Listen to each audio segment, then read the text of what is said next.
This week we missed the market, so I thought why not make it interesting and buy my whole shop from the Asian supermarket.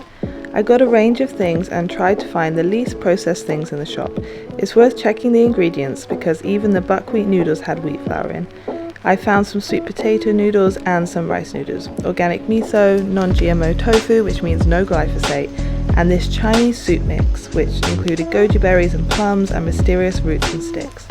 I thought I'd try these kimchi packs as they contained mostly natural ingredients but did have some fructose and syrups. These were the most natural sauces I could find in the whole shop with the least ingredients. Some had all sorts of additives and even some sesame oils contained quite a few other ingredients. I didn't like the amount of plastic, but it was an exciting challenge, so let's get started. First, I washed and added the Chinese soup ingredients to a pan of water and, following the instructions, boiled with ginger for 2 hours. I added shiitake mushrooms instead of meat. I then got the jars ready for the kimchi by washing them and then heating them in the oven for 20 minutes before letting them cool.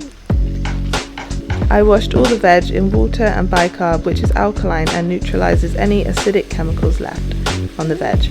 This is the job of our alkaline minerals in our body as well, which is why you can become deficient if your body or food is too acidic. I decided to use both packets as I had a lot more veg than the recipe said. I rinsed and chopped cabbage, chives and daikon and mixed it with all the sauces until combined.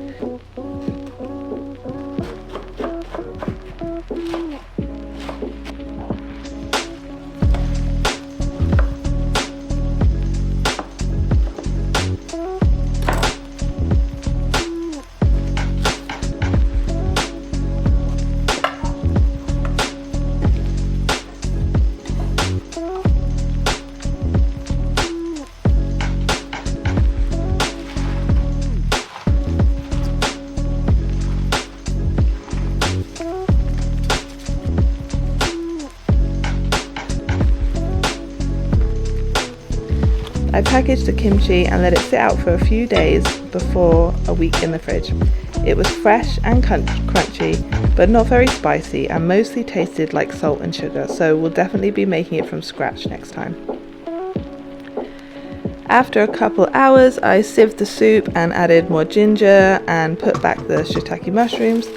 I made up the recipes so they are not traditional and mixed cuisines, but I like to use what I've got and experiment.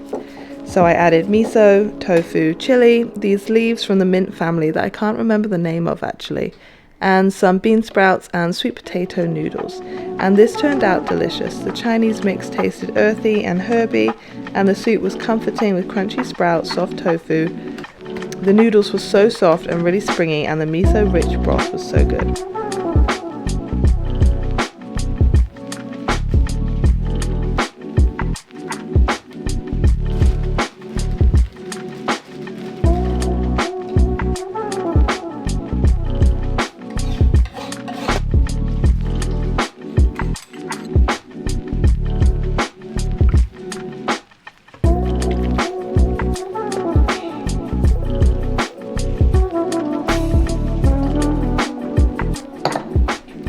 I topped with sesame oil and fermented soybean chili oil. That fed us for 4 meals.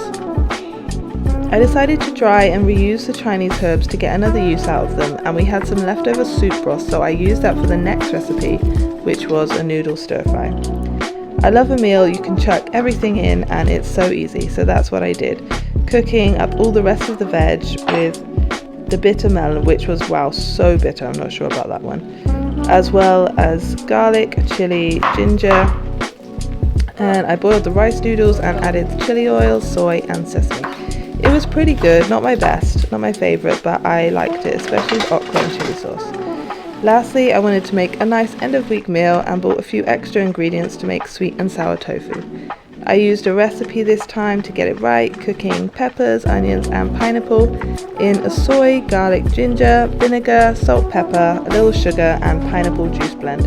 I air fried tofu, which was coated in garlic, some olive oil and tapioca flour, and combined them on top of some white rice. This was amazing, sticky, sweet, crispy tofu and crunchy peppers. And that's what we ate this week.